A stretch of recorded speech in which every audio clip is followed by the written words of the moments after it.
talking. Jesse, North London's bloody Wavy, and yeah, I saw y'all niggas want this. I don't know how many of y'all really want this, but what's this nigga name again? We here for Trap Lord Ross. Trap, yeah, back though. I've seen him before on YouTube, but I've never seen his vids before. I didn't even know he did the UK video until y'all showed me this shit.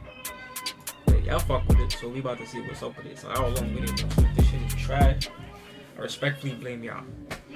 So yeah, watch the video, like the video. I mean, and yeah, social media pop up, Twitch, Discord, should pop up like right here, shit. Yeah, let's do this. See what niggas I'm here in the O, but I'm not talking about O Block in Chicago. I'm talking about the Broadwater Farm Estate in Tottenham, North London, home of the famous drill crew OFB, who over the past few years have been involved in a bloody feud with another group of rappers from a nearby area, with the details about the tit-for-tat back and forths going on between this group playing out in UK drill songs, with fans, feds and internet neeks like myself desperately poring over the lyrics, trying to discover what is really going on in these streets. Thankfully, some of the biggest rappers from these areas have been able to get out through music, bagging #1 records and albums, along with putting millions of pounds in their savings accounts. But for others, being real in the music and being real in the streets is one and the same, with some promising young rappers from this area sat in jail today facing multi-decade sentences for crimes they had done in the streets. But that's the reality of life at the bottom in North London. Shootings, stabbings and disappearances, many of which leave the police baffled as to who is really responsible. All the while, drill rappers drop banger songs with numerous hints that seem to suggest what is really going on in these streets. So today, once and for all, I'm going to break down to you guys the true and shocking story of UK drill in North London. You're the cop, eh? Police were called here to the Broadwater Farm Estate just before 1 a.m. this morning to reports of gunfire. When they got here, they discovered 3 individuals who had been shot at. They include a 19-year-old man and 2 boys, 15 years of age. First contact. Hello, yes, I think there's been a shooting at Wood Green. Sorry? I had some banter outside, somebody on a motorbike. Hello, Met Police. Someone has been shot dead at Hollywood Green Cinema in Wood Green. Someone's been shot and the guy's not moving. I've got stabbed. Where are you, mate? St. Mary's closed. St. Mary's. I'm dead. Where young people feel scared to go to Wood Green, and Wood Green young people feel scared to come to Tottenham. That should not happen in London. Sheesh.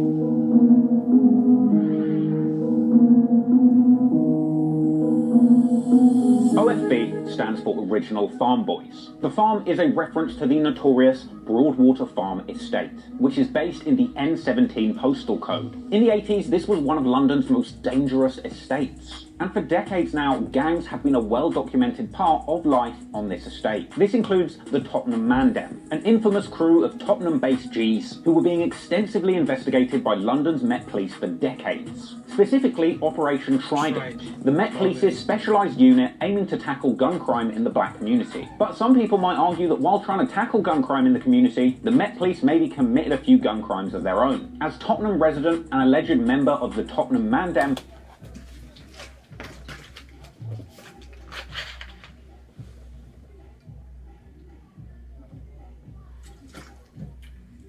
I had to make sure my water was still cold. That nigga looked like Bando Kid. Yeah, that was his pops. Oh, I was about to say, that's why I was really looking at it like this. Nah, they really look like Bando Kid. Filthy. The police killed his pops and then they rioted. Wait, what? The police killed his pops and then they rioted. The guys rioted? Yeah. Tore up the fucking city. Niggas was pissed off. Mark Duggan was named by this unit as one of Europe's most dangerous criminals a few years after the police shot dead an unarmed Mark Duggan in 2011 after receiving intelligence that he was in possession of a weapon. The funeral of a black man shot by the police might imply many things. The police insist Mark Duggan was armed and a direct threat before they shot him in the chest. His family say he was killed in cold blood. Mark Duggan's murder by the police was followed by days of community unrest / intense rioting as the police refused to accept what they'd done to the community, even sending out a sneaky copper to read a pre-written statement to explain why the killing was supposedly okay, while surrounded by angry members of the public screaming that they're a bunch of murderers. No officer steps out at the start of the day to run an operation that results in someone dying. Anywho, setting aside the tragic case of Mark Duggan, as the years went by, many different street crews would emerge. Man, it's way different now, yeah. The fact that he was able to walk up to him. Niggas would have boomed you off the rip. Yeah, over here, niggas would have put you on the ground and did you the same. They would have like, nah. Bro, niggas over here don't care, bro. Are you so happy to all the niggas that stormed the Capitol? Yeah, bro, that shit is nah, bro. I don't understand. It's a lot of power. And, I don't know. And lay claim to the territory of Broadwater Farm and the surrounding Tottenham areas. With several crews like Bloodline and Star Gang emerging who would use the colour red to identify themselves, shaping themselves around the American Blood Gang, despite having no official affiliation with Tottenham areas. With several crews like Bloodline and Star Gang emerging who would use the colour red to identify themselves, shaping themselves around the American Blood Gang, despite having no official affiliation with them. And this is something that rappers from this area continue to do to this day, with Band OK's recent summer smash Slide being notable for its extensive use of the Blood's red paisley. Anywho, in the late noughties and early 2010s, some of the people that had been involved with gangs on these estates started to form their own musical movements. Initially, there was the North Star music group in the noughties, and then the next generation of Tottenham-based rappers represented under the Star Gang. And this is where infamous drill rappers Heady One and RV come into the picture. Repping Star Gang heavy in their early work, which is why you'll see their starish branding on a lot of their early projects and mixtape cover-ups. But this was before UK drill was even a thing. And back in the 2010s, Heady, RV, and the other OFB pioneers were doing what's called a road rap, a subgenre of British gangster rap. What the fuck? That's a genre, road rap? This UK drill. I mean, they probably don't do this. I mean, I don't know when they out. Nah, it's just bullshit. The genre came to fore as a backlash against the perceived commercialization of crime. Where UK rappers would rap over American beats, spitting facts about the gritty realities of life on the streets where they're from. Probably the booming UK drill sound that everyone around the world can't get enough of hadn't been invented then. So Heady One wouldn't truly flourish as a rapper for many years, because his time doing road rap with the Star Gang would be cut short when he was caught in 2014 with over £30,000 of smack and crack. This left Heady One being sentenced to a 13-month stint in jail, but while he was away, another broad... That nigga did 30 That's months. light cheese. That's light cheese. For 30K worth of drugs. Nigga, that's like getting caught with a bird. You got like 30K worth?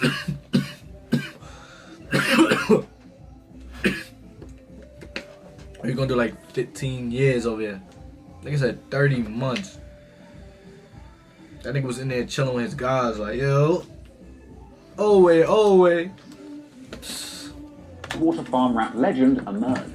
The deep-voiced driller that some people call the original Pop Smoke, Abracadabra, would pick up the mic and start rapping, releasing his hit song, Robbery. This track will get an all-star UK remix from British rap legends Krept and Conan, with that remix sitting today at a healthy 26 million views. With Abra evolving beyond the Star Gang moniker that had been popular on the Broadwater estate before, forming the new musical crew Unto Nation. But this was 2016, and around this time UK drill was just beginning to find its signature sound. And things would go to the next level musically in 2017 when Heady One was released from jail.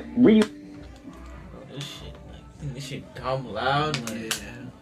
Uniting with his day one homie RV, beginning to drop back-to-back drill bangers and freestyles under the collective name OFB, and the 2017 Tim Westwood OFB Crib Session freestyle set would introduce fans to a whole raft of rapping OFB members, many of whom would go on to drop classic songs of their own right. This includes people like Low Key and Kush, and waiting in the wings was a lineup of elite teenage drill rappers, just waiting for their opportunity to jump on the mic too, and eventually the world would be introduced to the OFB youngers. People like Boogie B, Band OK, who was actually Mark Duggan's son, Double L's, and SJ. I mean, I swear, I don't know how they keep finding rappers on this estate. It's like Pokemon Gold. I'm out here trying to catch them all. And as time went on, we would see more and more OFB rappers introduced to the public conversation. Ispop, Desi, Trapo, Brad, DSAP, Axe. I mean, I'm sorry if I've forgotten any of you, but there really is a lot of OFB rappers. And I know that some of the ops like to say OFB has too much rappers, but when they're all this talented, I say hell, keep them coming. But interestingly enough, OFB aren't the only tough guys around Tottenham, as historically, they have been linked to another terrifying group in the area known as NPK, or the Northumberland Park Killers.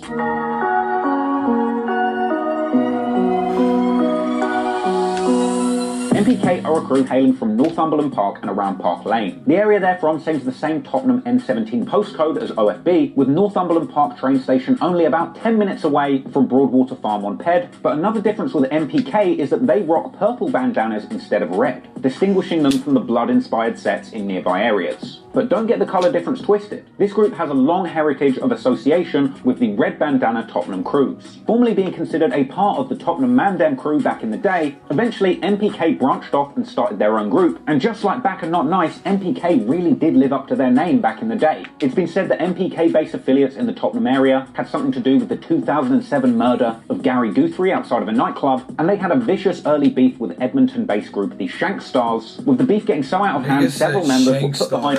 Yo, I got it. That name is Beast. Shank Stars for a whole gang name is OD.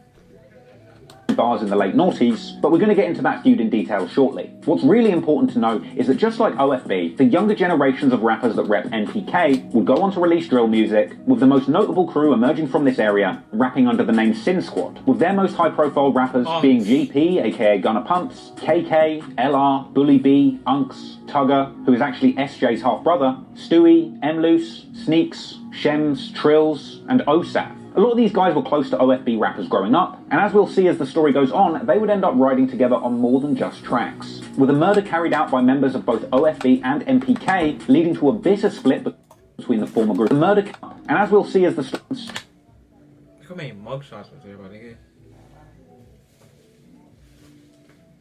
Only 3. Nah, Tucker got one. That's a mugshot. He got an Adidas tracksuit on. He throwing up a gang sign. It's a mugshot, nigga. I'm saying he in jail. So is he in jail? I know they got booked before. Trills, and OSAF. A lot of these guys were close to OFB rappers growing up, and as we'll see as the story goes on, they would end up riding together on more than just tracks, with a murder carried out by members of both OFB and MPK, leading to a bitter split between the former group of friends, a feud which will get very ugly indeed. But before we move on to the next section, I also just want to say that there's another crew called AP from Enfield, aka Skenfield, with Ordnance Road being a prominent street in this area, and if you listen to music by rappers from Wood Green or Edmonton, you might hear them dissing this area in their music. And you might also hear about a group called TPL, which is Turnpike Lane, another separate crew who tend to have beef with OFB, and do have some pretty good rappers as part of their lineup, but for the sake of simplicity, we're not really going to get into AP, TPL, or any other crews in this video, just so it's easier to understand. Anywho, now you know about OFB and MPK, the red and purple rocking crews from Tottenham, it's time to find out about their sworn enemies who we will be focusing on in this video, a couple of crews who come together under the colour green to wage war on anybody. I definitely don't fuck with them no more. But it's not as much as like it's not deep, thorough with the other. Yeah. Tottenham. And now, a word from our sponsor. Sponsored by Privacy. Protect your identity. Tell the true code is amazing. Avoid bad entities. Viva, Ariba. Shopping online with my card, no visa. Then all these scammers appear. Looking at my details, trying to steal them. Privacy, hit them with a virtual card. Replace the digits with stars. Bank information hidden. Stealing my details gonna be hard. I got more than $1 million in savings. So I gotta use privacy on my card so the ops don't come through and take it. Privacy account, go make it. And you can pause your account in a second. So unwanted charges don't get peace of mind. You can privacy the spending. Privacy day. New slash.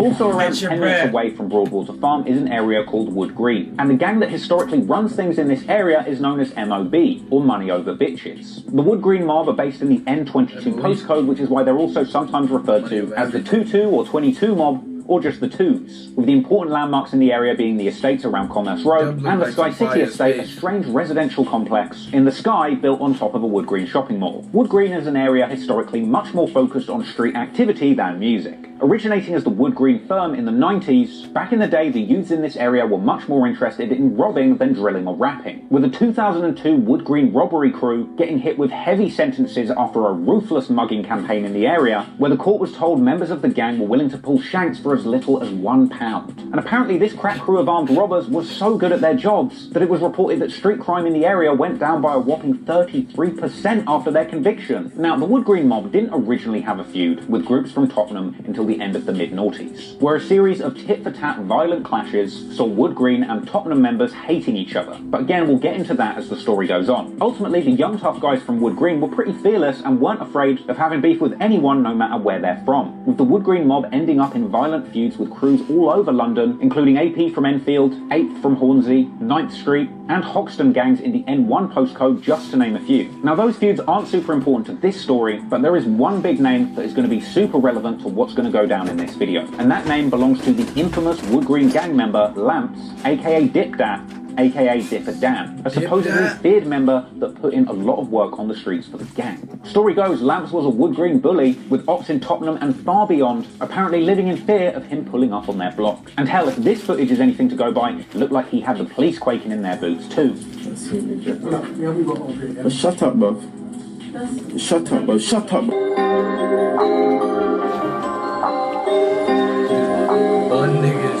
Now, around 25 minutes away from Wood Green, on the other side of Tottenham, is Edmonton Green. Edmonton is in the N9 postcode, with the G's from this area referring to themselves as N9 or the Niners. Is Jack... What the fuck? So all these niggas is jacking green? Green flags? Yeah. Alright. Jack big green. Not to be confused with another set of Niners over in Homerton, shout out Unknown T. Anyway, there's a whole bunch of different sets coming out of Edmonton, and much like the other crews that we've discussed in this video so far, the Niners heritage has evolved from other street gangs that ran Edmonton decades ago called the Edmonton Mandem or the Edmonton Firm. Out of this crew would emerge a younger generation of ruthless knife men who ended up with the nickname Shank Stars. Apparently these guys were so regularly using knives and shanks that the entire area of Edmonton was even referred to as Shanktown because people were so scared of knife crime in the area. And affiliates of the group who rapped even released early music under the banner of Shank Stars. But in the modern day, the most significant crews coming out of Edmonton represent N9. But more importantly, N9 also spawned arguably the biggest UK drill artist to ever come out of this country, Tion Wayne, who was road rapping back with his N9 homie Caution all the way back in 2010, with Tion just beginning to make waves in the British rap scene. I didn't even know that. Yeah, throwback all diggers.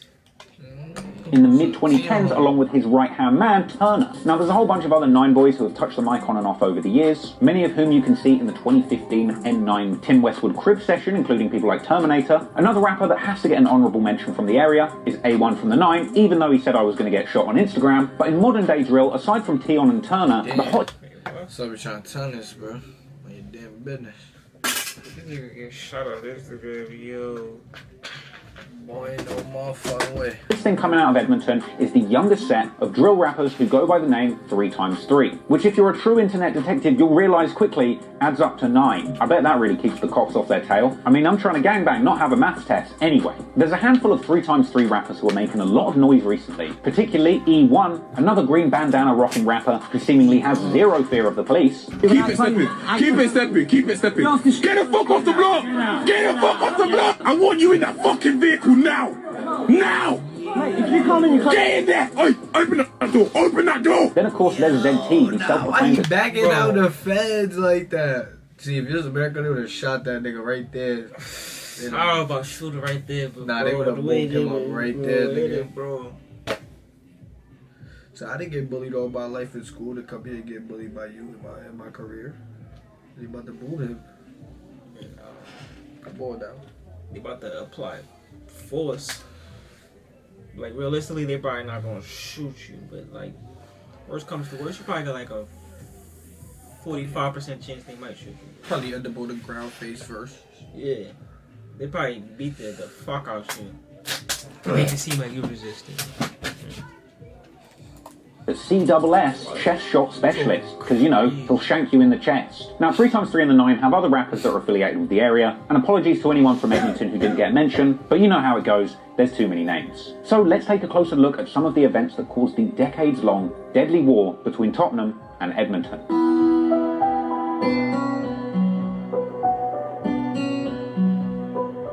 So the war between Tottenham and the Greens has been going on for literally decades. And as a result of the violence spilling out on the streets, the feud is very well known to the police. What we do know is there is a long-standing and very violent feud between gangs in Wood Green and a rival gang in the Tottenham area. However, recently with the rise of social media and the popularity of drill music, people on the internet have never been so desperate to find out what's actually going on in the streets between these two warring groups. Many scoreboard videos are floating around the internet, claiming to detail the many shootings and stabbings that have gone down between specific members of these groups, usually based on rumours from internet forums, but this isn't that kind of video. Instead today, we're going to be taking an overall look at all of the most serious incidents in these areas that at least made it to the news or social media, following along how the war on the street ended up spawning several rappers from each area who would go on to give detail about the beef in the streets in lyrics of their music. Now, much like we've discussed in videos about the deadly gang wars in Chicago and Jacksonville in the past, this beef started as simply as just teenagers from these two different areas having after-school fistfights back in the early noughties, with these fistfights eventually escalating to knife fights, and unfortunately from there it didn't take long for firearms to enter the mix, and soon the clashes between these two groups would become deadly. A big escalation came in 2005 when an MPK member was attacked and stabbed by 4 shank stars at a Texaco gas station,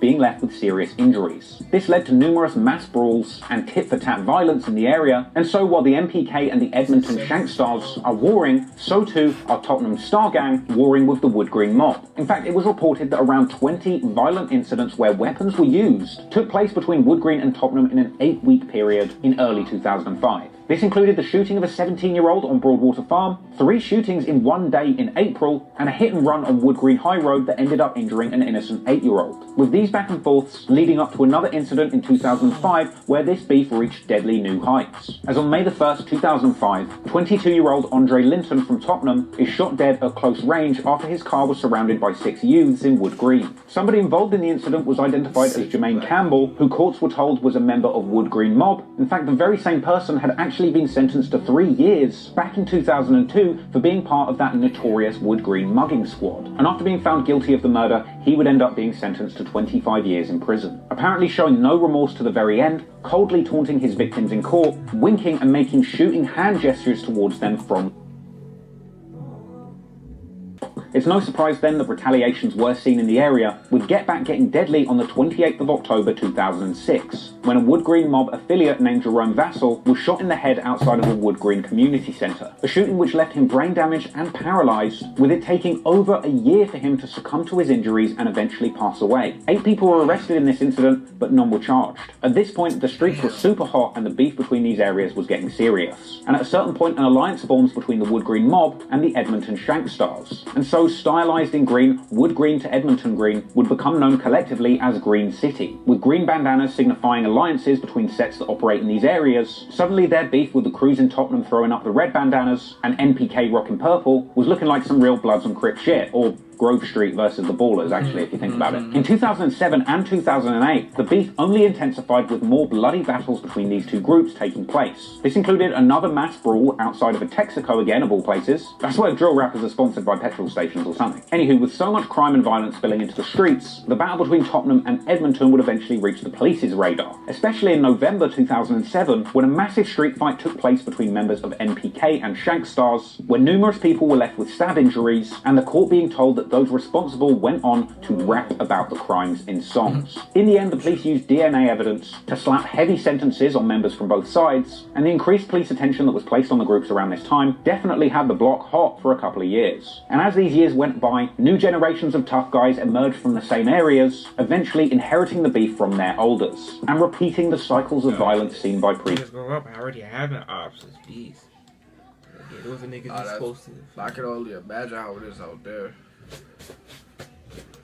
Generations. Mass brawls and stabbings in Wood Green continued through 2008, and with police vowing to put a stop to the violence, cops were trying out new techniques of calming things down, including banning people from their own areas to try and stop violence being committed. In fact, the guy from this article who was banned from Wood Green was another early rapper called G Money. Again, this was back in 2009, when UK rap that was about street goings-on was referred to as road rap, and at this point there was way less money or clout in the rap game than there would be later when the UK drill scene had flourished. In fact, around this time, many many of the young men associated with these areas begun to dabble with music, releasing road raps of their own. Tion Wayne from the Nine was dropping songs, and the future OFB pioneers like Heavy One and RV were dropping Wood Green disses recorded on their block. But it would be nearly 10 years before rappers from both of these areas would be considered greats. And in that time, there would be an insane amount of bloodshed, as individuals would end up being killed on both sides of this beef, and with details about the goings-on in the dangerous underworld of North London eventually finding its way into those road raps.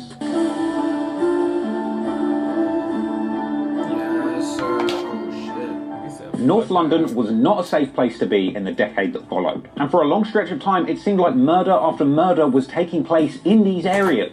In April 2011, 15-year-old Negus McLean aka Chop, labelled by the BBC as a member of Edmonton N9-based set called Dem Africans Gang, was murdered by a gang hunting posse of 4, armed with knives, stabbing him to death in a grisly incident that was described in court. 4 people were later found guilty of murder in this case, apparently members of Enfield's EN3 Get Money gang. Another murder in the area, which is rapped about by 3x3 members frequently, occurred at 9:45 PM on Monday the 1st of April 2013, when 19-year-old Mohammed Hussein aka Chicken was killed by a shotgun blast on Bounces Road in Edmonton following an argument, with the news reporting the scene as something straight out of an old western movie, with 21-year-old... An argument? Niggas say, yeah, I'll be back. Nigga grabbed a shotgun. Chill. That's wicked. Nat Neil Tesfaye given a life sentence for the murder, which authorities said was gang-related, with the modern-day rappers from 3x3 frequently rapping that he should be free. Jumping forward to 2015, the blocks in the area were incredibly hot, as a lot of violence played out on both sides of the fence. On the 10th of January 2015, a teenager in Wood Green is murdered in his ends following a knife fight. That same month, an 18-year-old from Tottenham who went by the name Prophet, real name Isaiah Ekpaloba, robbed a home of a member of the Wood Green mob named JD before trying to flee in a taxi. He was chased with a knife by JD and eventually murdered, with JD from Wood Green being charged with the murder and getting life in jail. And it's around this moment that the streets begun to interact with the music, as A1 from the Nine dropped his song Op Part 2, where he dissed Prophet, as well as other people associated with OFB. However, Prophet wasn't the only fallen soldier from the area who would end up getting mentioned in music. On June the 15th, 2015, 22-year-old Lukey Maxwell was murdered in a stabbing in Northumberland Park. Lukey was well known to rappers from the area, particularly Tottenham grime legend Skepta, who ended up making the tribute song Lukey World that even the king of rap himself, Drizzy Drake, ended up sharing in the form of a picture of himself wearing a Lukey World t-shirt. Now, someone was charged in that case with murder, but those charges were eventually dropped. Also in June 2015, Renea Campbell, aka Mello from Wood Green, is stabbed to death outside a party, with 2 people eventually being convicted from Northumberland Park in Tottenham. So with this deadly beef going down in the streets, you'd think the safest place to be would be inside. But hell, even in prison, members from these areas are getting touched. In October 2016, Jamal Mahmood, aka Chaos, is murdered in HMP Pentonville Prison, being stabbed in an argument allegedly over a parcel of drugs, before being thrown over the railings of the landing, dropping about 30 feet. The alleged killers beat their case once again, with the media identifying Chaos as a member of the GMG gang. Alleged killers beat their case once again, with the media identifying Chaos as a member of the GMG gang from Enfield. So again, whilst not actually part of this beef, Chaos is another name that would go on to be heavily disrespected by 3x3 members in their raps. In fact, it really seemed like the trend of smoking dead ops on social media was also really taking off in North London around this time. Another AP member from Enfield known as Skengs, apparently the brother of Chaos who was murdered in prison, is seen on social media dissing Wood Green and saying he's smoking mellow in 2016. I can share the thing mellow to the dome. Then, completely independently of the beef between these two areas, in December 2019, Skengs is murdered by one of the customers he sold drugs to, apparently beating him with a claw hammer and stabbing him to death, then putting the murder weapons and the body in a big sheet that he hid in his attic, with the crime only being discovered a whopping 8 months later, after the killer bragged to his friends about the crime and even showed somebody the rotting body in the attic. I guess it's a claw hammer. They can say he got caught because he bragged to somebody and showed somebody the body. Type of time. I think he kept that shit in his crib. I guess Now, eventually, 2 people are jailed for this crime. That story is just wild. And you know what? It really reminded me, actually, of what happened to Corbin Johnson, who went missing for an entire year in the video I did on the deadly gang war in Jacksonville. And just like Corbin, following his passings, Skengz was disrespected on numerous songs by the likes of 3x3, with some even being seen on social media smashing up a mural to Skengz in his area. Now look, not everything I've mentioned up until this point is necessarily connected or related. And what I'm trying to do is just give you a backdrop to the wild shit that was going on. That shit the broke studio cap. Oh yeah, for that the candles. Yeah, that kid, right? Crazy. In this area, during the time that UK drill music as we know it today was finding its voice. This is the environment drill rappers were coming up in, and these are the situations that they would be speaking about in their music. And over time, a lot of young men from these areas would begin to release absolutely fire music, finally getting themselves a chance to make money legally and get into a lucrative career on a path of safety away from the streets. But for some, even with the opportunity of going straight through music on the table, the temptation to slip back into old habits comes strong. And time after time, the unfortunate truth is it seems like people from this area were forced to choose a safe career making music and staying away from the streets, or choose violence.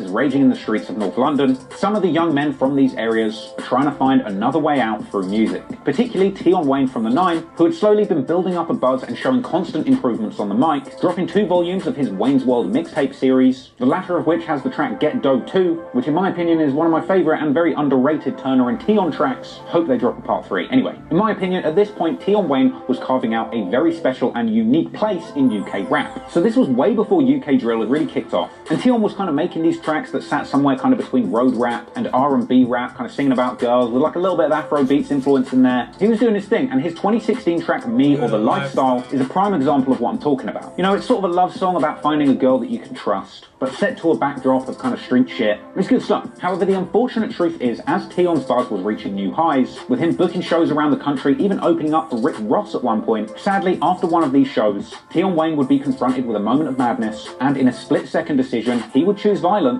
and end up losing everything he had worked so hard for up until that point. As on March the 4th, 2017, Tion Wayne was arrested for a fray after taking part in a mass brawl and stamping on some guy's head outside of a nightclub concert in Bristol. An incident which was captured on CCTV video, but is definitely too raw to show you on YouTube. Anyway, it's said that around 100 people were fighting in the street, some were armed with weapons and others were even swinging the barriers around. For his role in this incident, Tion Wayne ended up being sentenced to 16 months in prison. And he would later rap on his #1 song Body, "When I punch man it's grievous, they played back the CCTV when I banged him, my defense said Jesus." So for the majority of 2017, Tion Wayne was gone, and the momentum that he had been building up in the rap game slammed to a halt too. Ironically though, as Tion was going in, on the territory of his rivals over in Tottenham, the 30-month sentence that Heady One got in 2014 for dealing drugs was coming to an end. In February 2017, Heady One gets out of jail and quickly releases his fresh home song Losses and Winnings, quickly hitting the ground running with his day one homie RV, with them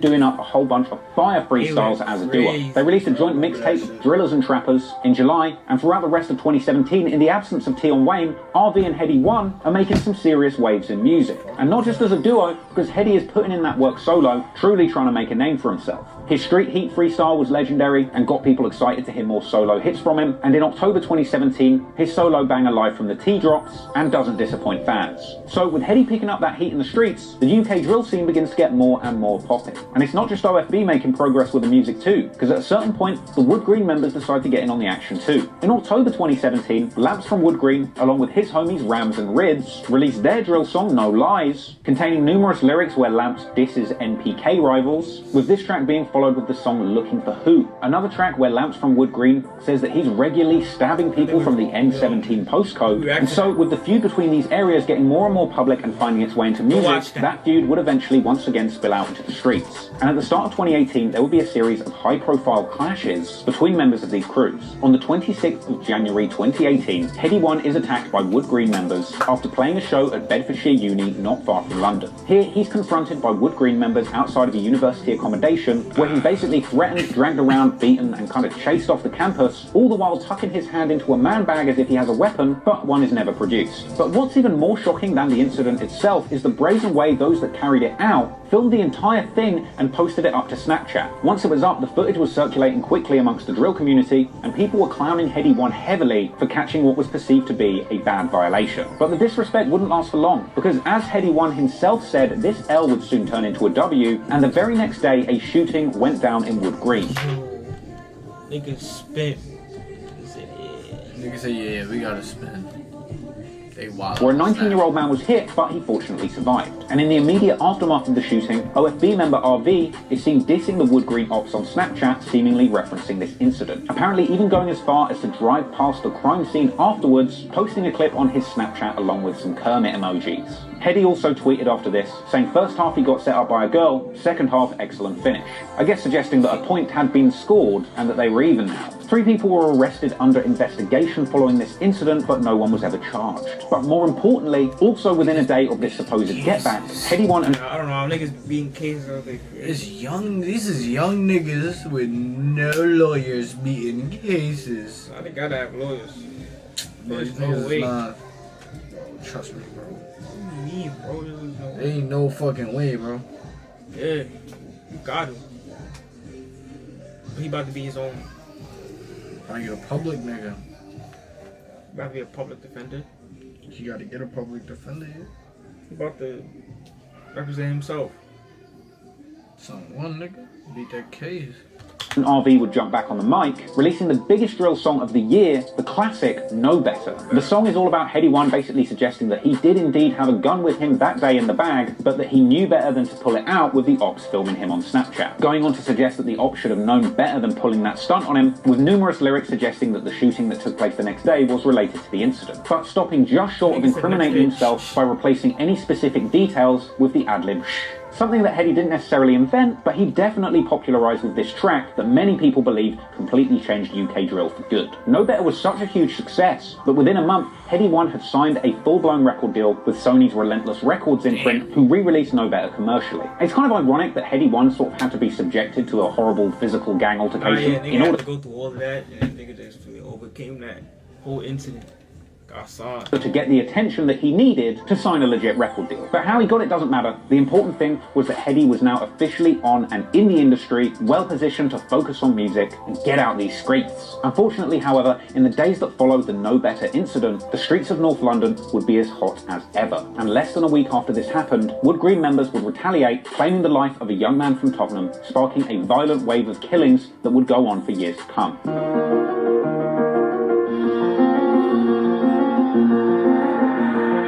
On February the 3rd, 2018 at 1:30 AM, police were called to Kemble Road at the junction of St Mary's Close in Tottenham after reports of a stabbing. It turned out that a young man named Kobe was driving on this street when he was rammed off the road by another vehicle. Apparently Kobe was a former gang member affiliated with the Northumberland Park area in Tottenham with convictions for violence all the way back in 2012. But by 2018, Kobe had seemingly distanced himself from the streets and was employed as a youth worker, helping troubled people in the community break the cycle like he did. Sadly though, that day when he was rammed by rivals from Wood Green, they didn't care one bit that he had turned his life around and moved away from the streets. So after being rammed off the road, numerous people jumped out the car with poles and knives, attacking Kobe, leaving him stabbed, dying at the scene. And his shocking 999 phone call was even eventually broadcast, where he pleaded to paramedics to come to the scene, whilst Kobe seemingly already knew that it was too late. I got stabbed. Where are you, mate? St Mary's close.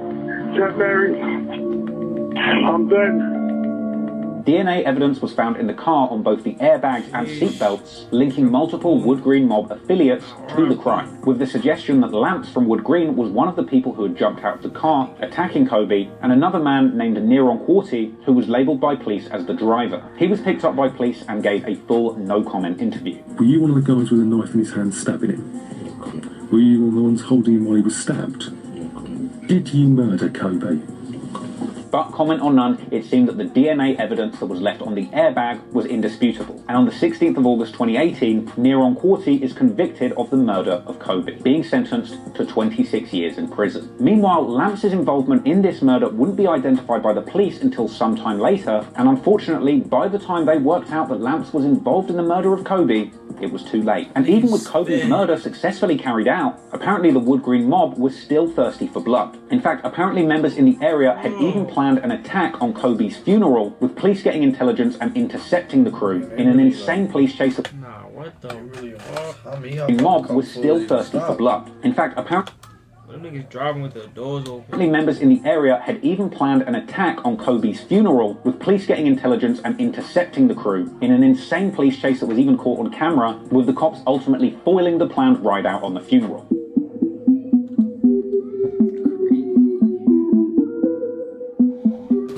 First contact. Hello, yes, I think there's been a shooting at Wood Green.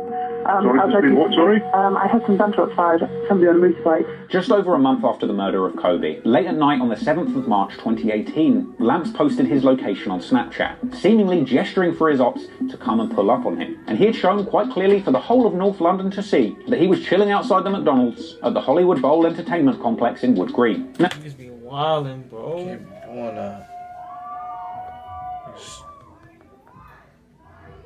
And they had to be ready, like, I don't know why niggas do that and just don't be like, damn. Now, we already know that Lamps was known to have numerous enemies from all over London and a feared reputation in the area. And for those that wanted to cause him harm, this would be the perfect opportunity. And after getting the drop on Lamps, two unidentified individuals pulled up to the area on a moped, arriving at the Hollywood Bowl in Wood Green and spinning the block twice. On this ride, they seemingly caught Lamps sat with a group of people in the stairwell of the View Cinema in this complex. And for a moment, it even looked like Lamps was running towards the door ready for action, perhaps not realizing just how dangerous those people on that moped were. Because when Lamps approached the glass door leading out of the cinema, he was immediately shot in the head through the window. This shot was fatal, and Lamps was left dead at the scene. And Lamps' final moments were captured on CCTV, as well as amateur footage of emergency services trying to revive him at the scene, which once again is far too shocking to show you on YouTube. Anywho, after the shooting, the cinema was taped off, and the area was considered the scene of a homicide. But the cops wouldn't have much to go on, because after the drill was done, the shooters immediately fled the scene on that moped without leaving a trace, leaving police truly baffled as to who committed what looked like the perfect crime. A drive-by shooting from a moving moped, with both the shooter and the driver wearing crash helmets, getting a headshot, and then immediately fleeing the scene, leaving no evidence. The killing of Lamps was such a mystery to the Met Police and the public, the case even ended up appearing on the TV crime documentary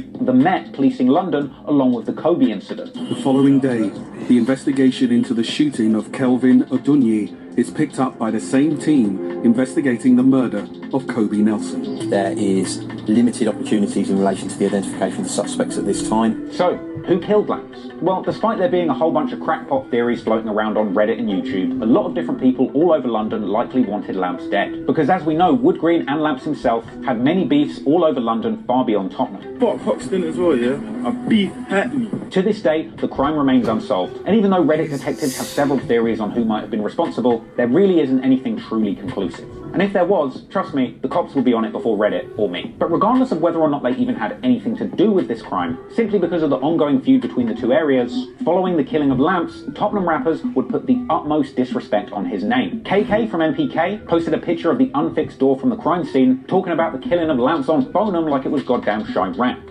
Yeah, man, them niggas still ain't fixed that shit, boy. And they still trying to re-up on the customers on phone and grave. RV from OFB drove past with the caption, "Ha ha." Abracadabra was later seen posting a snap at what appeared to be Lamps' grave site. And beyond the ops, even young drill fans on the internet were showing disrespect, with some going as far as to recreate the Lamps murder on GTA 5, reusing the original 999 audio recordings from the scene of the crime. Hello, Met Police. Someone has been shot dead at Hollywood Green Cinema in Wood Green. But eventually, the biggest disrespect on Lamps' name would come when younger NPK members would release an entire song dedicated to dissing Lamps. Over a year after his death, on May the 26th, 2019, NPK rappers Sin Squad dropped the song Kelvin's Coffin. The hook of the song is then basically saying that their shotgun is the same length as Kelvin or Lamps' coffin, as well as rapping that they're smoking on Mellow and Chop, fallen Wood Green members mentioned at the start of this story. In fact, Kelvin's coffin was an unusually they reacted to a lot of these, I ain't gonna lie to you. Nah, we definitely did. I gotta go see those. Disrespectful song for the UK drill scene. Hell, it even made the news for being so demonic. But anyway, disrespectful song for the UK drill scene. Hell, sick YouTube talk on murder these things. It even made the news for being so demonic. But anyway, setting aside the music for a minute, in the streets, after Lamps was murdered, retaliations would apparently come immediately. The day after the murder, there was a massive fight outside of a school nearby where a boy was stabbed, which police said may have been related. Then, at the end of March 2018, another attack took place at Farringdon's Tinseltown Diner, where both a man and woman were filmed as being attacked on the floor in a confrontation apparently between MPK and Wood Green members. And soon after this physical altercation, on the 2nd of April 2018, just after 9:30 p.m, a silver Vauxhall Mariva pulls up at Chalgrove Road, just round the corner from Northumberland Park Station, where shots are fired from a .32 caliber handgun in a drive-by shooting, apparently targeting an MPK member, but unfortunately the bullet... Shit. Dot? No. No, you should jam it up for sure. Word. Handgun in a drive-by shooting, apparently targeting an MPK member, but unfortunately the bullets didn't hit their intended target, instead hitting a teenage girl in the chest, leaving her dead at the scene. The victim was 17-year-old Tanisha Melbourne, a young girl from the Tottenham area who had been seen in the past on social media with rappers from OFB and MPK. No one was ever charged for this murder, despite the burned-out car used for the drill being found in nearby Barnet only a few days later. And following the incident, people were talking about it on social media, even hashtagging MPK, with the media suggesting that all these events were linked together as part of the ongoing war between these two gangs. And so, with seemingly innocent 17-year-olds ending up dead in drive-by shootings, at this point the violence is so bad that local community activists are demonstrating and calling for change. Where young people feel scared to go to Wood Green, and Wood Green young people feel scared to come to Tottenham, that should not happen in London.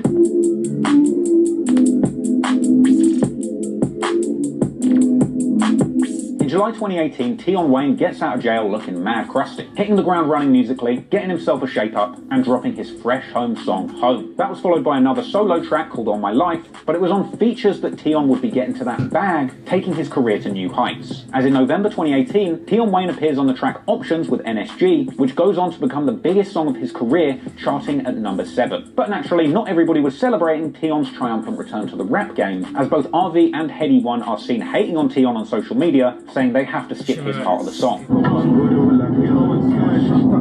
But in all fairness, there really wasn't anything to be jealous of when it came to Tion Wayne, because in... Shut up, man, dickhead.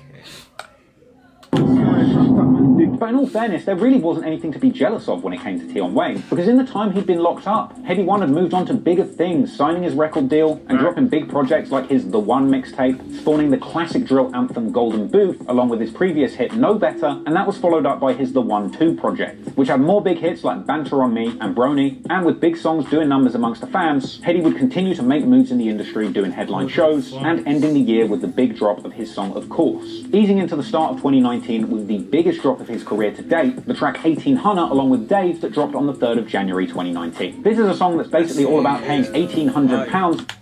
That's one is heat. Damn, he's moving like that. Oh.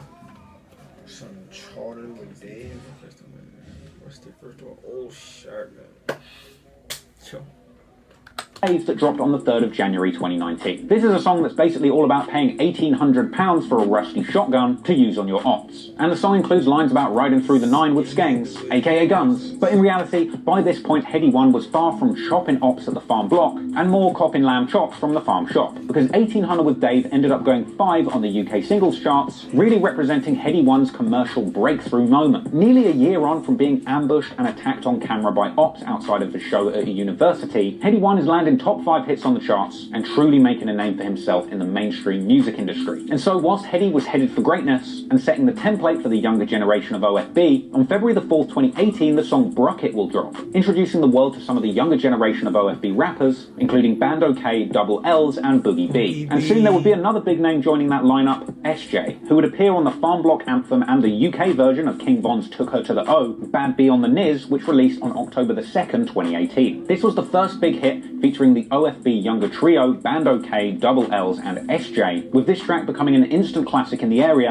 and SJ himself suggesting that ever since that song dropped, he's had the bad bees all over him. So finally, the youngers growing up on this estate had something to focus on. With these songs, they were building a legal form of income through music, giving them something else to focus on outside of their activity in the streets. But unfortunately, some of them would remain a little too close to the streets to take advantage of the opportunities that the rap game would soon offer. Because only a few weeks after the song Brocket was released, on February the 18th, 2018, a 19-year-old named Lewis Blackman, aka Dotty, gate crashes a party in Kensington. When he gets inside, he allegedly confronts Boogie B from OFB, robbing him of a chain and stabbing him before fleeing the house. However, when he gets outside, he's chased by Boogie B, who allegedly led a group of around 20 young men armed with weapons chasing Lewis. He was caught, stabbed in the back with a fatal blow administered by Boogie B, and then stabbed up around 13 more times by numerous teenagers who were part of that mob. A year later, Boogie B is jailed for murder and sentenced to 20 years in prison for his role in leading the attack. The loss of Boogie B was a major blow for the OFB youngers. That nigga tried to rob him and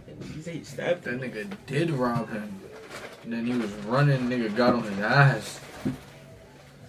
He said, nah, we need his.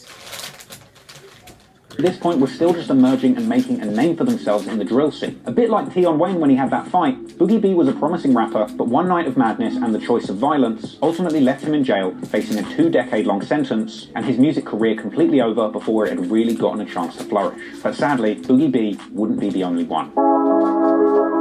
Here we go.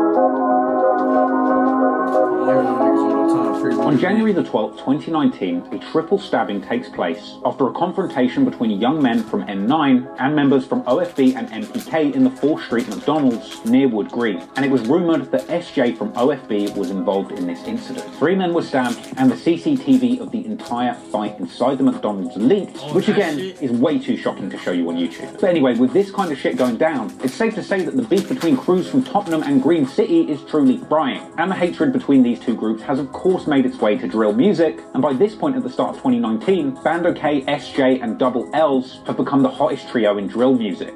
On January the 26th, their song Purge drops, which is littered with references to catching and shooting anything that's green, and at least in SJ's case, the entire world would soon see just how serious him and his friends were about catching anything green and killing them. As on February the 21st, 2019, SJ takes his mother's Peugeot 307, along with Sneaks and OSAB from NPK out for a drive, eventually parking this car back at the Broadwater Farm Estate, with the car being a meeting point for a gang meetup the following day. And then on the evening of February the 22nd, 2019, SJ would meet with MPK affiliates OSAB, Sneaks, as well as 3 other men at his mother's parked car. At the car, they would change clothes, riding out around an hour later on push bikes towards Wood Green. This group of cyclists grew to include SJ, Sneaks, Trills, OSAB, Shems, and 2 other unidentified males riding through the city with their faces covered. Upon the arrival to a Wood Green McDonald's, Sneaks, Trills, so, like, that's tough. Niggas on bikes, mask on, blicky on them. What if you really just see this coming down the block? There's mad niggas on a bike, masked up, that's already. Oh nah, they about to go do a drill. Flock at them niggas. And OSAV, along with an unidentified male, enter the restaurant and attempt to rob somebody. And then after this altercation, the group spot another group of 4 people, 2 of whom are confirmed affiliates of Wood Green's 2-2 mob. This includes a man named Jason Frazier and another named Kamali Gabardon Link, aka K1. So after countless lyrics saying they'll kill anything they catch that's green, after spotting their green ops in Wood Green territory, all of the Tottenham boys involved in the ride-out drop their bikes, with some drawing weapons and running towards that group of enemies. Apparently Shems pulled a semi-automatic handgun, firing indiscriminately in the direction of the Wood Green members, ultimately missing the target with a bullet going into a nearby shop, narrowly missing innocent customers. Meanwhile, SJ and Sneaks both pull out large silver knives. Trills pulled out a black knife, and OSAB had his hand in his coat, which— Damn, nigga, how you think this nigga know everything? Man, like, he really a thug. He got a black knife. These niggas pull out silver knives. And like, this nigga still had his hand in his coat. That's crazy.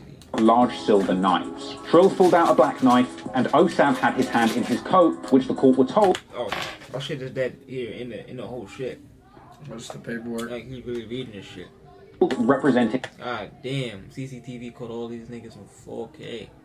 a concealed weapon. At this point, the Wood Green affiliates attempted to flee the scene whilst being chased by this gang of masked and armed young men. In fact, these scenes were even captured on amateur video by shocked diners eating nearby in a Nando's restaurant. So, attempting to flee, K1 and Fraser split up, taking different routes to try and get back to their car. And during this attempted escape, Fraser is cornered where he's beaten, stabbed 8 times, and shot in the buttocks with a shotgun. Moments before the gang are able to deliver a fatal blow to him, however, K1 arrives in a silver Vauxhall Corsa, driving over the gang's bikes and crushing the one belonging to Trills. In this failed attempt to scare off the attackers, K1 unfortunately became the primary target of their attack, with the drillers from Tottenham leaving behind Fraser, who miraculously survives those injuries. So at this point, everybody is running towards K1 in the Vauxhall Corsa that he's driving, with Shems raising a handgun ready to fire at the car, and K1 trying to spin around the car, but ultimately being trapped between 2 other parked vehicles. And whilst he's pinned there, the gang unload on that Corsa, attempting to get to K1. One person shoots out a car window before jumping on the bonnet, trying to smash through the windscreen with a gun. Another person jumps on the hood of the car with a machete, trying to chop through the glass. Now, for the record, K1 allegedly had a shotgun in the trunk of this car and multiple knives, all of which he couldn't retrieve whilst this attack was going on. And so at this point, it seems that K1 realizes that he is stuck, and his only option is traveling with shotguns and shit.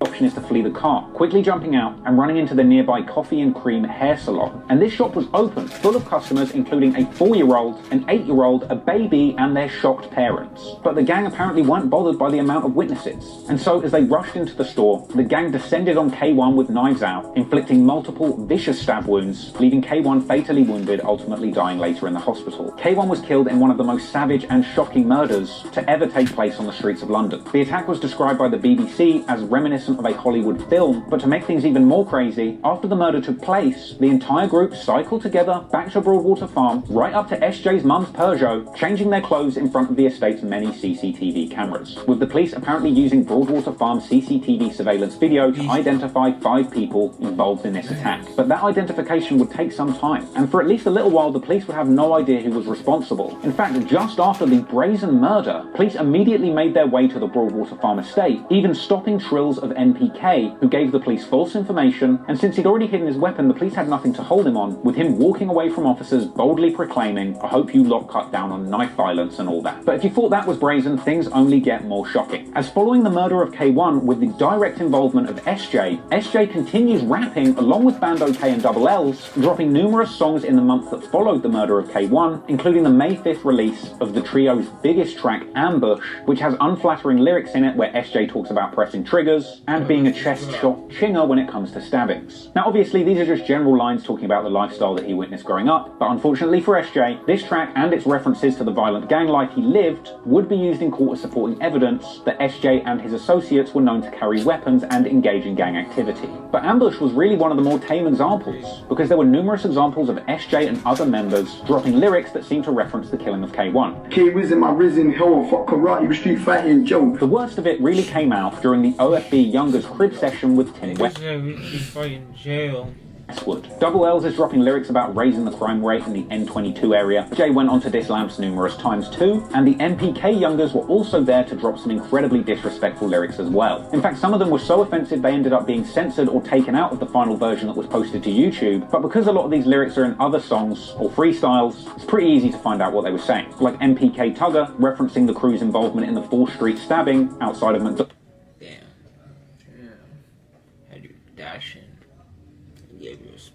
Damn, nigga. At the start of 2019, as well as another brazen line that also appears in Kelvin's coffin, saying, "Something got tanned in the 9. My mum's like, oh no, what happened? I said, you're late on news, the gang's just done a quadruple stabbing." This was seemingly a reference to a 2018 incident where 4 men were stabbed in Edmonton following a car crash, with the authorities linking it to a triple drive-by that occurred only 24 hours before, where a 22-year-old man and a 16-year-old boy were both injured by a shotgun blast in a minicab. Madness. But one of the most shocking lines that had also appeared on the Sin Squad song Anti-Green saw MPK members mentioning Y Dot, who is allegedly a relative of K1, saying that he's suicidal and that they're going to shoot him in the face, with Tugger going on to rap lyrics that were also used in MPK's True Story Part 2, where they mocked Y Dot for apparently being depressed about K1's murder, with the final incriminating Facts. That was wicked.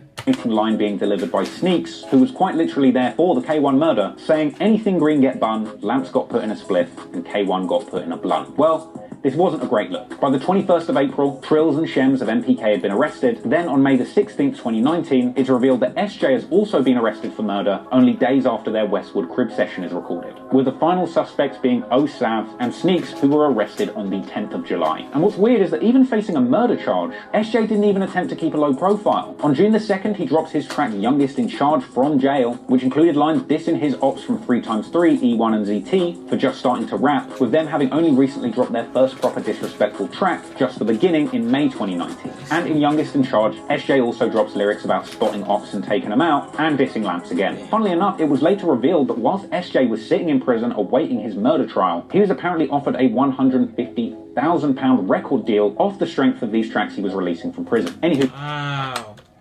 Damn. £150,000 record deal off the strength of these tracks he was releasing from prison. Anywho, with the overwhelming amount of actual evidence that the authorities had on SJ and the MPK crew, it's no surprise then that in December 2019, SJ is found guilty of murder in the K1 case, along with Sneaks, Trills, Shems and Osav from MPK, with SJ, Sneaks and Osav getting 21 years in jail, Trills 25 and Shems a whopping... That nigga Shems. Go on. He had the grip, nigga. With a shotgun, yeah. He was just shooting. 28 years in prison. And in a way, what happened to SJ was really the truest example of the consequences of living this road life. SJ was rapping about being real, and he really was involved. But the unfortunate result is, he now has to live with the consequences of getting caught. But just when you thought the story was over, shit gets crazy once again. As when it came for the final sentencing in this case, a massive fight broke out in court as SJ and the 4 other MPK members all blamed each other for the murder, accusing each other of snitching, with many of these accusations playing out in the run-up to the sentencing in jailhouse Snapchat posts between the defendants, with all of this pressure building up to a crazy moment at the sentencing when all 5 defendants had a wild fistfight in the dock at court. Oh. Niggas just Niggas had a, I ain't know that. Niggas had a fist fight in court. It's crazy. That's buggy. Niggas are all sitting next to each other. Just looking at niggas. Apparently took 10 court officers to restrain the defendants, and the fight was apparently so wild that Sneaks of MPK's stepdad jumped 9 foot down from the public gallery into the floor of the courtroom to get involved in the fight. That's a long way down. And when he was down there, he apparently even tussled directly with the prosecutor of the case, Oliver Glasgow QC, who he apparently threatened to murder whilst being restrained by courtroom security. A bonehead move that ended up landing him in jail for 7 months too. And understandably, this last minute... Pops in jail too. Damn. You give him 7 months, like it. Beef between OFB's SJ and the MPK crew who had all done the crime together caused a split between the formerly allied OFB and MPK, which continues to this day, meaning that OFB members would now have to look over their shoulder for ops and former friends turned ops. And the sad truth is that while SJ was sat in jail awaiting punishment for the murder that he'd been involved in, out on the streets, OFB would be clashing with Edmonton harder than ever, as a young generation of green bandana rocking drill rappers would emerge calling themselves 3x3 and drawing out the OFB rappers at the highest level.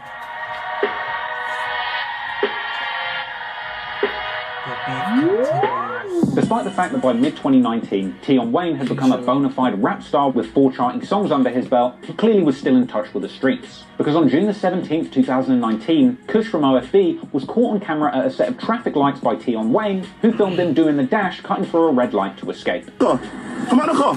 Come out the car, where you going? Come look at these guys, bro! Hey, look at you, look! After this, Kush replied in a video, not looking particularly shaken up by the incident. I'm sitting in the fucking traffic. I'm looking at my phone. Then I've seen a man run up behind like my car. He's running up behind me and get me. Gone to my driver's side. But then he's got his phone out. He's like, come out the car, come out the car. I've looked at him. I've looked to the left. I'm seeing another youth running up next to me. Then I've looked back at him. That's when he tried to the video from me. Look back at him. You get me? I've just popped my little signs and a cut. However, other OFB affiliates woke up to the footage and weren't too happy. RV at Tion Wayne, saying, when I saw you, you said you ain't got beef with a man dem. From here, we'd see the likes of RB and A1 from the 9 going back and forth on Twitter, and clearly people from all sides were nervous being out public and armed, with the beef raging on, with this being the very month that a viral clip circulated of Bando K seen tweaking after a fan snuck up on him from behind. And even those at the very top of the group didn't feel like they could be safe out in public without being armed, because that same month on the 25th of June 2019, Headie One is caught with a knife after a traffic stop where he ran from the police. He fortunately makes bail so he can play Glastonbury and release his new album, but he is later jailed for possession of that knife at the very height of his career. So between catching that case and going to jail, Headie One releases his commercial mixtape Music and Road, which is a runaway success, peaking at number 5 in the UK albums charts and containing his hit solo song Both, which landed at number 13 on the singles charts. Facts, that we reacted to that shit too. Fire. Nah, he really got some hits. Nah, yeah. He really got booked for 6 months for a blick. Damn. Beast. Both of these projects cementing Headie One's place as one of the true goats of the drill scene. But while Headie's going commercial and making music that represents an evolution away from the street activity he was formerly known for, in contrast, Farm Block's top driller RV is still on smoke, releasing his excellent Savage EP, which is just drill bangers back to back. Definitely go and check that out if you haven't. And the project itself happens to contain another smasher of a song, Crep Shop, featuring the entire trio of SJ, Bando K and Double L's, with this releasing whilst SJ is still on jail awaiting his trial, with that song including a famous bar that's appeared on numerous other OFB songs and freestyles, saying try off in the air, try gun lane from the back seat, or try gun lane and get shot from the back seat. Yeah. Try lane. Nigga said try gun lane from the back seat, yo. Nah, that's yo. Nah, yeah, niggas was wild when that shit came out. Nah, yeah. Nah, that's beast though. This shit really bringing back like them time periods. Yeah, like back then, niggas was really. I mean, that shit was really beast. Like when he really bring up like past events, but really put them in order. Gun lean, get shot from the back. Put them in order. Right. See, a diss aimed at Russ, who had a song Gun Lean, and collaborated with Tion Wayne on the song Keisha and Becky. In fact, from here, numerous OFB youngers would release tracks where they went at Tion Wayne calling him a joker or a muppet, but the N9 and the 3x3 boys clearly weren't taking this lightly. As I mentioned previously, much to the disappointment of SJ, in May 2019, the 3x3 youngers E1 and ZT released their breakout track Just the Beginning, which was littered with disses towards Tottenham. And by September 2019, 3x3 was spotted on social media recording their own Tim Westwood crib session. And you know these get super grimy. In fact, the 3x3 crib session was quickly taken down for harassment and bullying. And that's because it had so many disrespectful lyrics in it. Like lines from the 3x3 song No Cap, where they say they smoke Kobe, lines from Just the Beginning saying they're smoking numerous people, and the disrespect in the music is soon accompanied by disrespect on the streets too. On September 17, 2019, there's a shooting at Kenny's Barbers in Wood Green. RV posts up a snap of him at the location laughing. Now, that post goes a lot deeper than you might think, because apparently in 2012, a 15-year-old boy was stabbed there, a case in which RV was actually implicated way back, with him being sentenced to 7 years in a youth offenders institute at the time, and there was another shooting at that same location in 2014. Then in November, Trapo from OFB claimed that 3x3 actually ran him over, with 3x3 members clapping back on Snap seemingly what? You said niggas ran him over with a car? Yeah, nigga, there's a whole lot going on. Walkman for shitty leather paramedics to run me over, yo. 3x3 actually ran him over, with 3x3 members clapping back on Snap seemingly acknowledging this went down. A couple weeks after that, Brogger and Headie One are all up on Snapchat mocking the ops once again, and as we get into 2020, at the top of the year, Headie One is finally sent to jail for 6 months for getting caught with that knife the previous year. Meanwhile, SJ is still sat in jail, settling into his next few decades in the can, still recording and releasing freestyles, dissing dead ops from his cell. But all I it that he lost his brain. At 14, yeah, I went insane, but at 16, I put 3 ops on my blade. Speaking of which, the split between OFB and NPK that happened after the courtroom fight ended up reaching the streets in February 2020 when NPK members allegedly attacked OFB members with knives, once again in a hair salon, an incident that was caught on video and once again way too shocking to show you on YouTube. And so, while Headie One is sat in jail at the top of 2020 after being caught with a knife, Tion Wayne is just going from strength to strength after his appearance on that NSG single Options. By May 2020, he had racked up a whopping 7 entries on the UK singles charts, including Bad song and fucking KSR. That Houdini shit. M24. M24. J1. Swans. Damn, that shit did better than wow. Ali with Swams, and Keisha and Becky with Russ, at which point he would pop up on a track with the leader of the most feared gang in all of Watford, the Sidemen. Nah, no I way. mean, them niggas got power, nigga. Leader. Oh, look where his shit ranked. This shit. I'm not gonna lie, KSI wanted to run for mayor. I'm not gonna lie, he probably fuck around and be like top 3, top 4 candidates. Of what? Like, you know how Nico did it? I mean, Nico, you know how he did it? If KSI was to do that, he'd fuck around and be top 3. He ran for mayor? Yeah. That nigga kids, And entries on the UK single. I don't know. Not because a lot of his fans probably can't even vote, niggas, little niggas.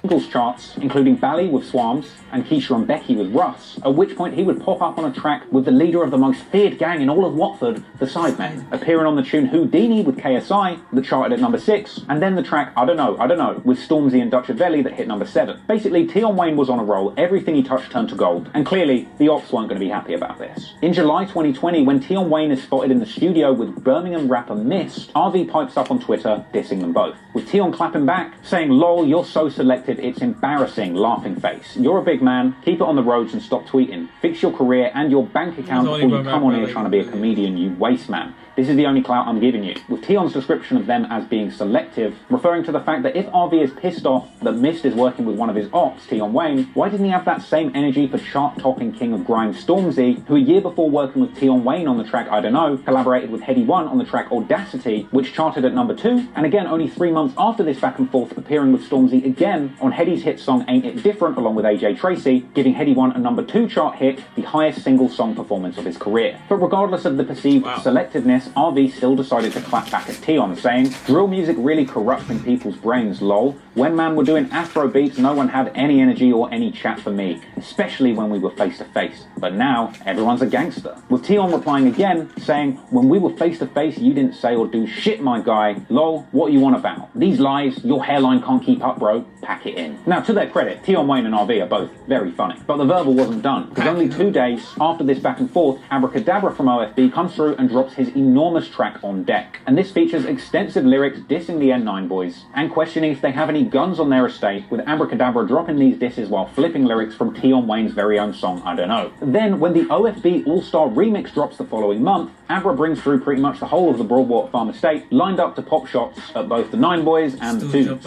But while the rest of OFB were on gang business, Heady One is handling business. After getting out of jail in April 2020, he would get to work, and by July, Heady One was making the biggest move a UK drill rapper has probably ever made in their career, releasing the Only You freestyle featuring Canadian drill rapper Drizzy Drake, taking Heady One's reputation to a whole new level internationally. In my opinion, Heady One completely washed Drake on this track, even though Drake's verse was very, very good. And hell, it sounds like Drake agrees with me, because around the time of the release of the song, Drizzy himself came out to say that Heady One is the best drill artist in the world. The Only You freestyle hit number 5 in the UK singles charts and charted at numerous other countries internationally. But most people that heard the track probably didn't even realise what Heady was even talking about. The song has lines mentioning Boogie B's murder case, and the song ends on a lyric where Heady basically says that he's trying to give guns to his youngers because the beef in his area is on and they're straight up Tootsie sliding for the gang. And I tell you what, Heady wasn't lying about the beef frying, because literally only 3 days after his Only You freestyle drops, there's a triple shooting on the Broadwater Farm estate. Police were called here to the Broadwater Farm estate just before 1 a.m. this morning to reports of gunfire.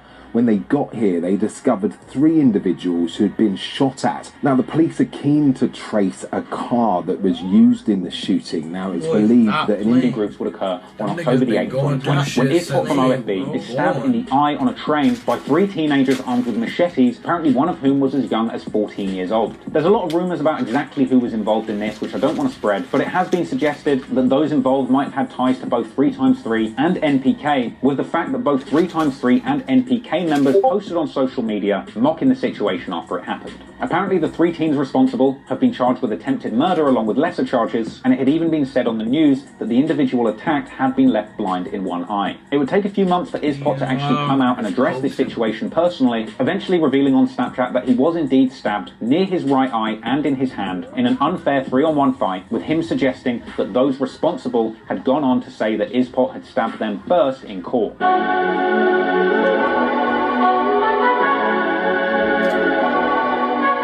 We're now closing in on the conclusion of this story, but not before getting to one of the craziest things to happen as part of this feud. As we get into 2020, the back and forth between OFB and the Greens of N9 and 3x3 is as active as ever. And in November of 2020, rappers from both OFB and the 9 are spotted on social media calling out in Dubai. And while they're out there, Turner and Tion are seen... Remember this?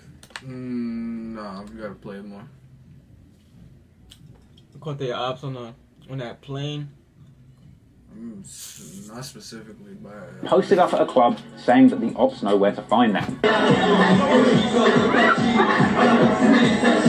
Niggas talk about be safe, yeah? Listen, you fucking turn it up out here. Be safe listen, the real deal, YouTube gangster, internet killer. You see me, big turns, yeah? I only got one thing to say, yeah? Hold on. Look at the green. Look at the yellow. Alright, one thing to say, yeah? Niggas know where we was gonna be for 2 days, and niggas not pull up. They ain't on smoke about it. Be safe, bro. You niggas be safe. This led to Bando K responding on social media, saying that the Niners aren't really with it. Alright, guys need to stop the bad boy chat, man. Especially you know they're not with it, man. Stop it. They're all dickheads, bro. And throughout their stay in Dubai, the Niners and the O would go back and forth.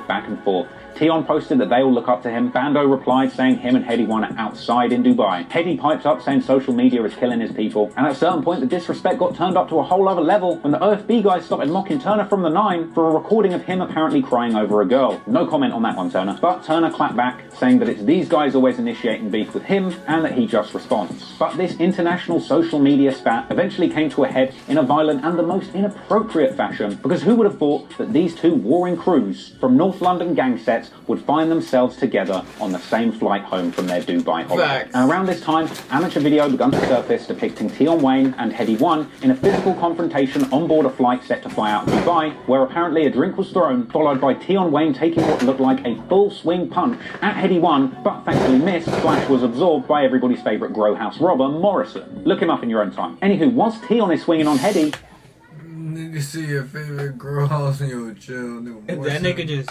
He's Morrison. By everybody's looked like a full swing punch at Heady One, but thankfully missed. Slash was absorbed by everybody's favourite grow house robber, Morrison. Look him up in your own time. Anywho, whilst Tion is swinging on Heady, Turner is having a scrap with Desi on the other side of the plane, with Desi seemingly armed with a plastic shank that you would use to chef up an in-flight meal. Now, the short clips that circulated from this incident didn't really tell the entire story, but they sure did set the internet on fire with a raft of hilarious memes that followed. Once again, the clips of the fight on the plane are a little too spicy to show you on YouTube, but eventually, Heady One would come through commenting on the situation on Twitter, saying, little altercation with some gangsters coming out for a fight with their phones out, clearly some clout chasing, I'm good, I'm free, a hair on my head hasn't been touched, I'm having dinner, steady. To which Tion Wayne clapped back on Twitter himself saying, lol, oh, you a internet boy now, disappointing. Before the phones came out, I bust your boy's face, you lot were running back to the kitchen. Man didn't even back out no phone. Man replied to his boy bleeding by dashing Fanta, which is a soft drink in the UK.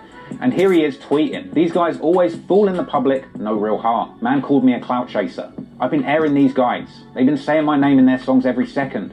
Even the ones I don't know. I'm out. Desi from OFB replied to this saying, that was some dead wokhouse scrap. He means prison house. You weren't even on it, and your friend that's 28 years old was waving his camera screaming around like some gal. With Desi going on to say, you yourself when Heady told you look at your friend waving the camera when we're supposed to get it cracking. You looked back and didn't say a thing.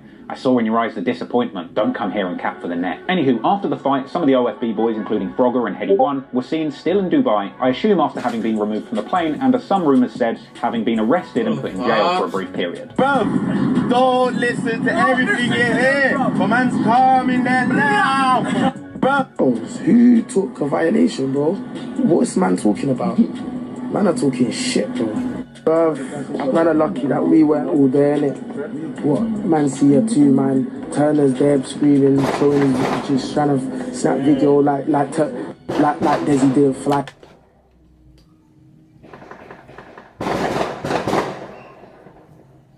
And them shit's off. Somebody shy, right?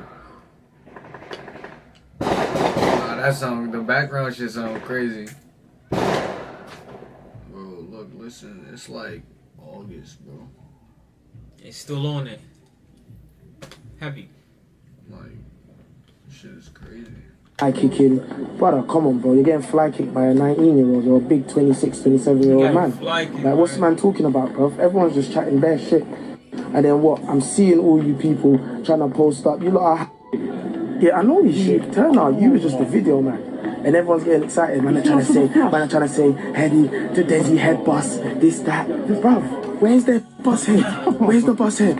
Come on, man, just chat bare shit, fam. However, in spite of claims that they'd been to jail, Brogger made a post seemingly suggesting that they had gotten out, with Bando K later posting snaps of him leaving the country, confirming that he had been to jail and that he would have stayed in Dubai if they hadn't locked him up, so fuck this place for a while. Going on to suggest that he was actually due to be there next week, but he's probably never coming back, possibly related to an outstanding legal issue because of this fight. With Bando out here looking like he was kind of doing the race like some sort of Arabic TK. Tion Wayne also posted saying no one's been arrested, and Turner managed to flip the situation into a W very quickly, slapping together a song and a video about the situation called Flight Mode. Fortunately, no one was hurt in this exchange, but it was yet another reason for these two constantly warring sides to continue beefing and having public issues with each other. And that would continue on in music as we get to 2021, which is of course the year that Tion Wayne takes over the entire rap game.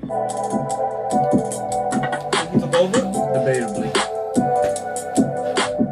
In 2021, the many complex and intertwined beefs of North London gang warfare are still raging. Following the split after the fight between SJ and the MPK members in court, MPK pull up on the Broadwater farm blocks, filming music videos at iconic beef locations in an attempt to disrespect their former friends. Putting purple MPK bandanas on the sign, something that 3x3 had apparently done before. As well as going as far to go and film in front of that Nando's in Wood Green, where witnesses filmed SJ and MPK members running away from the K1 murders holding knives. They also went to the spot where Lamps got shot and Edmonton Green Station. This ended up being the music video for their track Exposing Ops 2.0, which was quickly taken down from YouTube for inciting violence. And this is kind of no surprise, seeing crazy on that shit. Right in front of it, yeah, right in front of it. The lyrics of the song had Sneaks claiming that he gave SJ a black eye in that courtroom fight. They say that they're FBK or farm block killers, and even seeming to claim responsibility for the Ispot eye stabbing incident. But while the ops are going low, at least Heady 1 is going high. On the 12th of February 2021, Heady finally releases his debut studio album Edna, which goes #1 in the UK album charts. This must have been a huge point of pride for Heady, especially considering the fact that the album was named after his deceased mother, Edna, who sadly didn't get to enjoy her son's success. To me, this really is the moment that Heady 1 proved to himself and the entire world that he is far more than just a drill rapper. He is a true artist who evolved, moved forward, and clearly has what it takes to survive in the modern music industry. But sadly, whilst his youngers Bando K and Double L's were still pushing forward with the music, by 2021 holding a whopping 5 chart entries, including their protest song BLM with Abracadabra, but sadly they were still being targeted in the street. On the 8th of May 2021, a massive brawl and stabbing goes down inside of one of London's most famous and historical department stores, Selfridges. It's unclear exactly what went down. A knife is pulled, a mannequin is thrown, and Bando K and Ispot are seen in the altercation, which was caught on camera. Again,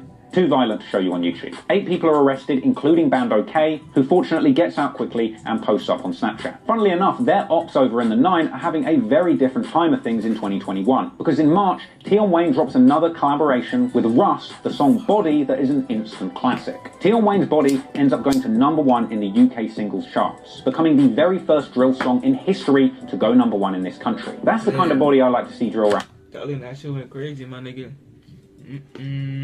Rappers catching. Of course, the Daily Mail were trashing them, saying a gangland drill song has gone #1, oh how bad that is. But hell, if they thought Tion Wayne having a #1 song about doing grievous bodily harm to your ops and swinging a shank at the pagans was bad, wait until they hear the remix. Because a little while after Body dropped, in a last-minute dash to pick up more spins to secure that #1 spot, Tion Wayne dropped an all-star remix to the song Body. Now, this remix was mainly overshadowed by the big-time debut of RD, aka H, with elocution lessons, dropping bars about shagging girls sans condoms. Another highlight of this remix was Fabio Foreign's appearance, popping up like he's on some kind of New York UK drill exchange program, and embarrassing our whole country by using his 8-bar verse on the biggest song in UK drill history to reference...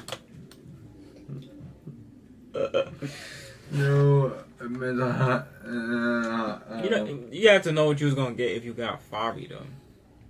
Nigga said if man's not hot, that man's not saying. Nah, Favi is... Nah, nigga said if men get boomed, then I get blamed. Yo, nah, Favi is butt, bro. Nah. Y'all had to pick up like Sleepy or Chef. Yeah, y'all had to get Chef, bro. Yo, nah. But Chef fuck with Taze. Y'all had to get like... Oh yeah. I don't even know. Y'all had to get like 22 G's or something. I don't. It's a fictional UK driller, Roadman Shack. You know, man's not hot. Nice one, Favy. But of course, the real Grease came from the real G's, with Tion bringing through the 3x3 rappers E1 and ZT, who appeared on the remix, giving a healthy dose of street credentials and disrespect for the ops. Using the track to rebuff OFB's frequently used claim, anything green get bun, saying it's a cap because no one from 3x3 has been shot. Surely you'd think that after bagging a #1 hit song, Tion Wayne had truly gone clear. He wouldn't ever need to gangbang or throw up a green flag ever again, right? Well, a little while after Body topped the charts, Tion Wayne was actually spotted out with a tank. Some people thought Tion Wayne had used some sort of GTA cheat code, spawning a tank and perhaps unlimited ammo, to finally put an end to this beef once and for all. And it was a smart time to do it, because Tion had made sure that he had already 100%ed the music industry before using cheats. Jokes aside though, it turned out that this big old green tank was actually just a prop for the music video of Tion Wayne's new single, Wow. With this releasing on the 3rd of June, the music video was looking like a straight up Grove Street block party, with Tion bringing through the whole 9 and a whole lot of green, I assume as another massive taunt to his rivals. Combine that with lyrics about ops struggling on the O and not being able to defend their block, Young G shooting up north, and even ending the song by saying the whole 9's confused when he says free SJ, an apparent reference to the fact that both OFB and 3x3 both have incarcerated rappers that go by the name SJ. So, this is where the story ends. I'm here at the Hollywood Bowl in Wood Green, the location where Lance was murdered. He was only 19 when he was killed, and he had his whole life ahead of him, only a couple of years younger than the likes of K1 and Kobe. Take that along with the fact that Boogie B and SJ from OFB were sentenced to decades in prison before they had even turned 18. Just going to show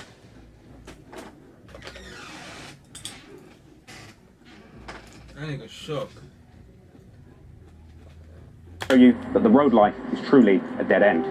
Thankfully, the likes of Tion Wayne and Heady One were able to get out of this difficult environment with #1 records to their names and millions of pounds in the bank. I just wish that the people involved in this feud could set things aside and let each other live. But then again, when there's been this much bloodshed, it's hard to imagine that everyone involved will just let things go. I know a lot of people look up to the drill rappers that we've discussed in this story, but the reality behind those lyrics isn't fun or exciting. It's actually very sad, heartbreaking, and filled with loss.